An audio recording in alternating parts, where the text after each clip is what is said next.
kërkon, ai moment që kërkon që ky t'i tregoj botës atje ku të firmosi me Donald Trumpin dhe të nxjerrë atë fletën e bardhë që ja firmosa dhe të thot shqiptarëve që ju bëni çfarë të doni, mua këtu do më keni. Unë nuk besoj se do arrihet. Gjithsesi, mbase, nuk e di.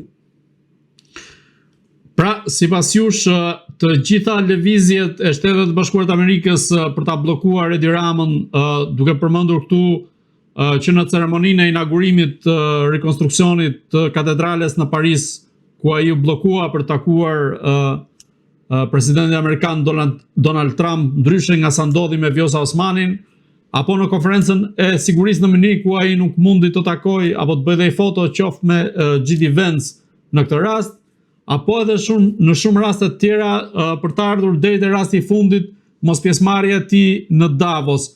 Duke i marrë të gjitha këto raste së bashku, a mendoni se ish strategu i fushatës elektorale të Partisë Demokratike, Kristila Civita, ka depozituar, po themi thonjzat e Trumpi, një dosje për sa i përket profilit të vetë kryeministit Edi Rama dhe raporteve që ai ka me Shtetet Bashkuara të Amerikës?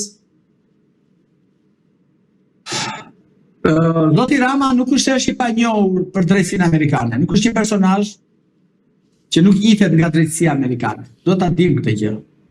Sepse zoti Rama nga drejtësia amerikane njihet që në vitin 2010, kur ai u vesh si grua, u prezantua si gruaja e Bilalit dhe u bë një donacion 80.000 euro, dollar, në atë dallë të Obamas.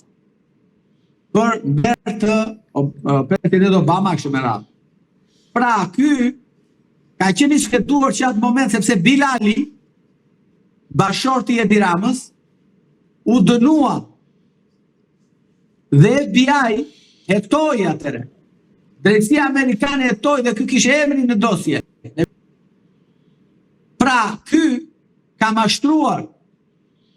Erdhë pastaj tek rasti tjetër, e me Gonigalit, që ky nuk është problemi se i ka dhënë lek atij e kështu me radhë. Problemi është se ky ka korruptuar numrin 2 të agjencisë më të rëndësishme të Shtetet Bashkuara të Amerikës, siç është FBI, agjencisë investigative. Që do të thotë që ky ka një dosje tjetër atje. Lëre ti është dënuar, s'është dënuar me Gonigali, i mori, jo, dhe emri këtij individit atje. Dhe emri këtij është i shoqëruar me disa prova. Sepse ky e ka pritur në zyrë, ky e ka prezantuar me biznesmen shqiptar, ky ka paguar lek me anë të biznesmenëve shqiptar apo njerëzve të afërt që ja kanë çuar në Amerikë, në garazhe, janë lekë, këto janë të kapura, nuk i them unë, kuptohet. Këto janë bërë publikisht. Po sa të tjera ka që nuk i dim unë dhe ju, po që i di shërbimet amerikane. Që ky bëjë takime në hotelet e Vienës. Dhe Edi Rama i dërgonte femra në Shqipëria me Gonigalit. Dhe ai kalonte natën me ato që dërgonte konkubinat, që dërgonte Edi Rama në Tirana. Po këto nuk i din ata, i di shumë mirë. I di shumë mirë ata që gjobat që vinte me Gonigali, biznesmenëve shqiptar për të hequr gratat e bla bla bla tjera me radhë, janë pjesë e dosjes. Amerikanët kanë një gjë që e dokumentojnë çdo gjë me figurë, me zë dhe figurë. Nuk janë si ne që mbajnë vetëm shënime, jo. Nëse shënimet janë subjektive.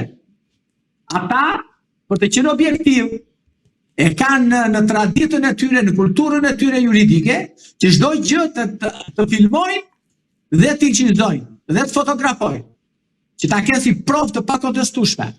Kështu që Edi Rama është brenda kësaj në rrethin e këtyre provave. Dakor të? Kështu që unë nuk ka si dyshim që ajo dosje që ju është bërë, qoftë kjo nga La Civita, qoftë edhe nga mediat amerikane që jo pak këto kohë fundit kanë folur, se nuk e din ata që lenjet e ndërtimit investitor për investime strategjike në Shqipëri i kanë marrë gjithë banditët. Nuk e din ata që me investitor strategjik pastrojnë parat e krimit organizuar. E dini ju si quhet nga llogaraja e tutje? Zona Kolumbi quhet, ja i ka vënë emrin, Kolumbia e Shqipërisë, Bogotaja e Shqipërisë thonë. Bregdetit, sepse janë të gjithë para që vinë nga Kolumbia, nga krimi organizuar. Ata po ndërtojnë andea.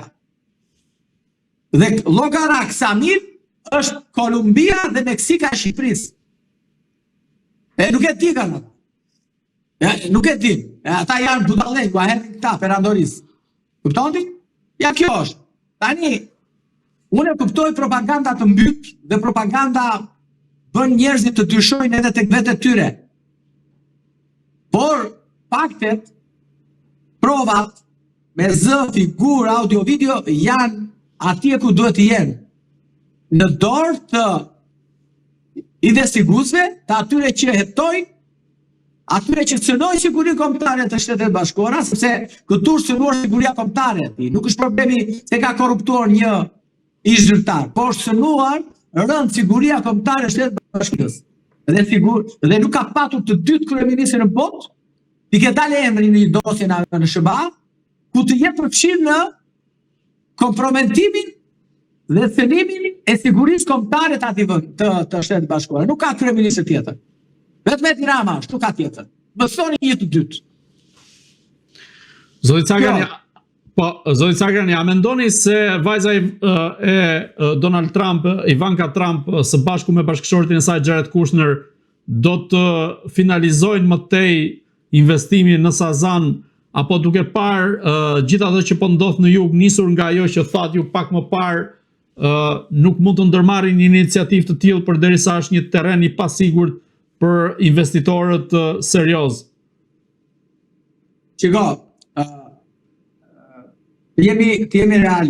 Besoj se ju e dini histori që Sazani dikur e mori për ta pati interes për të ndërtuar ish kryeministri italisë djeri Silvio Berlusconi.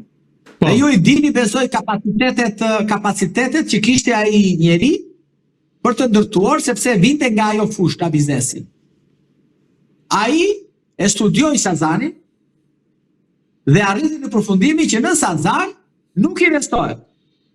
Për 1, 2, 3 arsye, një nga tyre ishte edhe uji. Nuk tha investohet. Tani, Ivanka Trump ka hequr dorë nga Sazani. Nuk investon në Sazan. Do investoj në Zvërnec, si pas saj. Unë nuk besoj që do investoj në Zvërnec. Ajo në vizitën e fundit i ka kërkuar kryeministrin Karaburunin. Pra, pjesën nga Karaburuni që shikon nga Italia, ose që shikon nga Greqia, nga ishi Stefanit. Pra, në hapësirën e Mezokanalit. Dhe ka kërkuar andea Karaburunin, duke qenë që Karaburunin, kryetari i organizatës, ja ka dhënë sa biznesmenëve shqiptar, ja ka dhënë Massimo D'Alema, se na duhet edhe D'Alema, se kemi edhe D'Alema në Shqipërinë. Ka bërë dhe D'Alemën ky, atë neo-komunistin italian, investitor strategjik. Kupton? Ai ka dhënë Karaburunin. Dhe duke qenë që ai e ka dhënë Karaburunin, po pjesa tjetër e Karaburunit është ka probleme pronësie me pronarët atje, ky ka mbetur tani. Dhe ai e di shumë mirë. Nuk ka për të investuar, harrojeni këtë gjë. Ivanka nuk ka për të investuar në Zvërnec. Sa e njohun atë zonë atje, ajo është zonë ulësirë perëndimore që mund të mbytet në moment. Sepse janë bërë më përpara, kanë bërë dhe biznesmen të tjerë dhe shqiptarë, po deshët ju, studime në Bregdetin Mysqeqes të Vlorës, e cila jo mbytet, nuk ka garanci. Sot mund të jetë ashtu, nesër vjen deti para. Dhe ajo kërkon një investim, nuk e di, vetëm çfarë mund të bësh atje. Sepse është pjesë e hapur e detit atje. Sepse ju e dini shumë mirë, ulësira perëndimore e Shqipërisë është pjesa që mbytet. Dhe deri para 100 vjetësh deti ka qenë deri afër deri tek Kripa në Skrovotin. Kështu që unë nuk besoj, mirë është që të investonte, kuptohemi, sepse padyshim do ketë të pulsuar, do ketë zhvillim, turizmi e kështu me radhë, ne nuk kemi kundër, por nëse do mendimin tim, me sa më kanë thënë ekspert, ata të cilët merren me studimin e fizibilitetit të tokës, pa i përmendur emrin, një biznesmen shqiptar ka investuar që 2008 atje, ka bërë fizibilitetin e gjitha me radhë, do bënte turizëm atje dhe ka bëni të gjitha studimet dhe si përfundim nuk ka arriti do ta bënte Pishporo. Sepse është dojë që mbytet. Pishporo ju e dini është gjitur me zënesit. Me atë që do marrë Ivanka Trump. Kjo është e vërteta. Zoti Cakani, si mendoni pse Ivanka Trump nuk nxori asnjë nga fotot e takimit që pati me kryeministin Edi Rama, por hodhi në Instagramin e saj vetëm foto që kishin të bënin me natyrën shqiptare dhe konkretisht Sazanin dhe Zvërnecin?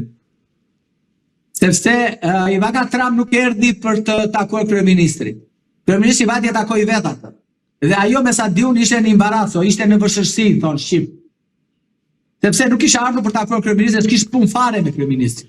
Ajo kisha ardhur me 80 investitor apo arkitekt për punës së saj, biznesin e saj, për të parë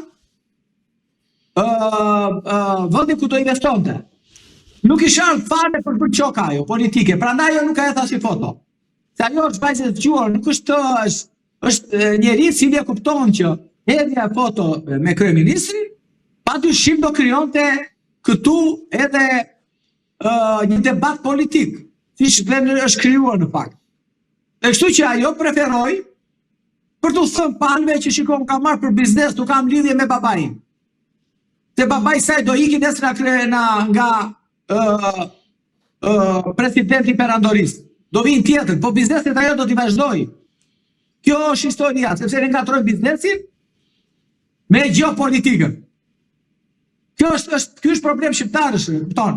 Se po të veten e bindur që Mitsotakis nuk do të atakonte, s'kishte të atakonte, do vetë për biznes. Dyshon për takim zyrtar. Kështu që ky ju qep nga pas asaj për të bërë një qok dhe për të thënë shqiptarëve që unë do ja këtu se mana fola me Trumpin dhe më thaj më ruaj vajzën se është minoren edhe mos ma kapin aty dhe ma gacmojnë shqiptarët. Edhe ky dënjë me vajzën e ruajti. Po tani, e kuptoni çfarë banalitetesh po diskutojmë apo jo? Kaq.